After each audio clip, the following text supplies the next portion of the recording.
In terms of wealth, Qatar is among the richest nations on earth. With a population of over 2.9 million people, the country's GDP per capita is quite high. So when you're exceedingly affluent in a country that's already wealthy, you show out in a variety of ways. Being a member of the royal family, such as Sheikh Tamim bin Hamad bin Khalifa Al Thani, who does have a net worth of over $2 billion, is a sure way to become a billionaire in Qatar. The royal family's aggregate net wealth is approximately 100 billion US dollars, which is rather astounding. The country is earning international recognition and celebrities are flocking to join the Qatar train. Let's get to the video. Gordon Ramsay and Wolfgang Puck, for example, have both launched restaurants at one of the hotels. Qatar is regarded as one of the richest nations since its GDP per capita ranges between 93,000 to 133,000. However, not everyone in Qatar is financially secure. Because migrants are in high demand in Qatar, businesses are capitalizing on the situation by bringing them in. However, the migrant employees are obliged to work for the corporation until their obligation is paid. Hopefully, as Qatar's wealth grows, this will be a concern that they can resolve. Do you know Qatar is the fourth richest country in the world in 2021? According to the World Population Review, it has an average GDP per capita of 133,000, so to stand out in a country already wealthy is pretty significant. Here's what it's like to be a billionaire in Qatar at this time. Sheikh Tamim bin Hamad Al Thani was the Emir of the state of Qatar. He inherited his father, Hamad bin Khalifa, and had a net worth of $2 billion. His Highness won the game of chance since the Crown Prince resigned from his position. He was schooled in the United Kingdom and graduated from the Royal Military Academy in 1998. His Highness later joined the Qatari Armed Forces before ascending to the throne. Profile national sports organizations, His Highness has 13 children, so he has definitely been busy expanding his family. He has multiple spouses to make for that thingy. With loads of kids means a lot of space is needed to entertain them. He owns a yacht called the All the Sail, which was about 404 feet long with 18 cabins for attendees and 28 rooms for crew members. It's worth about 500 million. He's got more stuff like dwellings in London. 3 Boeing 747 BJJs are among the 3 jets that His Highness also owns. All those are massive aircrafts. He established Faisal Holding in 1964. Alfi's Al Holding, another of Qatar's largest conglomerates, owns over 20 hotels worldwide, including St. Regis in Washington, D.C. and Miami, as well as W Hotel in London. The conglomerate also owns significant ownership and sells medications and medical supplies and owns property in Qatar. It's not surprising that Faisal is regarded as one of Qatar's most successful businessman because he was instrumental in the growth of the industry.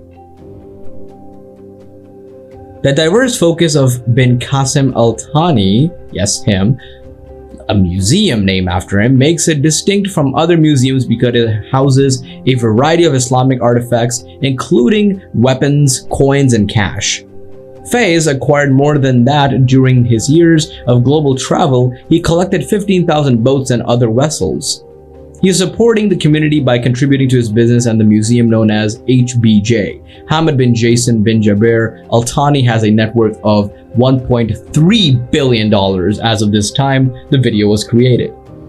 He is connected to the royal family and he gained his wealth primarily through investments. He served as the foreign minister of Qatar for 20 years and as prime minister from 2007 to 2013, and he has ties to the royal family.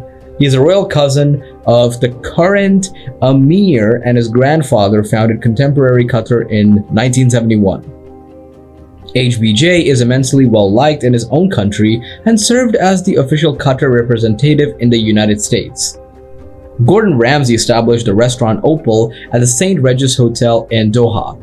This restaurant is a bit more laid back with modest selection of great classics.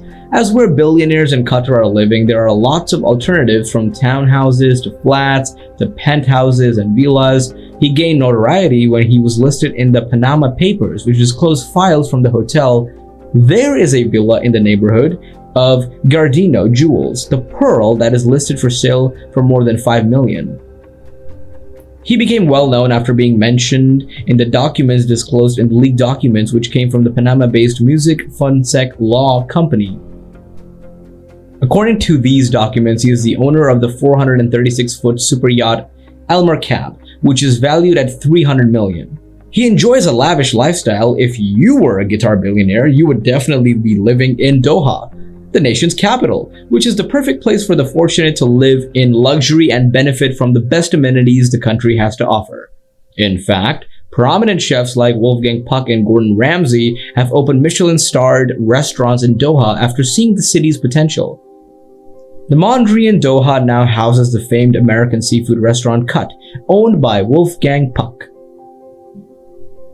When other revenue-generating assets such as cement and commercial ship maintenance are factored in, the per capita GDP of Qatar is approximately $133,000 per person, owing to the country's small population.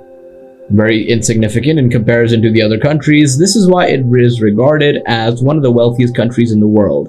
Many of Qatar's companies own real estate in London and are quickly becoming one of the city's most prominent landlords. Some of the properties in Qatar's portfolio include Shard Harrods, Chelsea Barracks, and the Olympic Village, as well as a stake in the Canary Wharf. There are labor rights in the country, which has resulted in an epidemic of poverty, and there is an increasing number of labor camps. How is this possible? Most of the other people living in Qatar seem to be migrants. They're hired by a company which incurs expenses to bring that person into the country. To repay their obligation, they must work in labor camps. According to rumors, these refugees' passports are confiscated upon arrival, preventing them from fleeing their deplorable surroundings in which sickness abounds. And in terms of the country's unequal wealth distribution, what would you do to address this issue? Let us know in the comments. That's all we've got for now. Thanks for watching, and please leave a like if you enjoyed the video. Check out our other excellent videos on the wealthy, and we'll see you next time.